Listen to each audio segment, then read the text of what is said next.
Dobrý, kúpil som si sako a nový hrebeň na srsť. Ja viem, že som dostatočný fešák, veď každú chvíľu ma niekto chce. Ľudia zvyčajne zožrať, ale zajačice skôr tiež zožrať, ale tak trochu inak. Tie okrasné propriety mám na veľkú action. V októbri totiž bude prvýkrát veľká dekoračná žúrka Music One Awards. Naša telka bude rozdávať hodnotné lapače prachu za najlepšie video, speváčku, speváka, skupinu a ďalšie umelecké počiny. Snažil som sa tam pretlačiť aj kategóriu najlepší hovorca, ale tie bledé ksichty mi to zamietli. Vraj keď tak veľmi chcem niečo dostať, môže mi zrobiť bežiaci terč na strelnicu. Tam dostanem broky do zadku a už nebudem nikdy otravovať.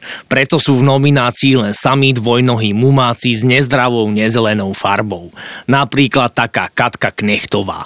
Má smiešne malé uši, nemá poriadne hlodáky, ani srsťou sa nemôže pochváliť. A aj tak má hneď 3 nominácie.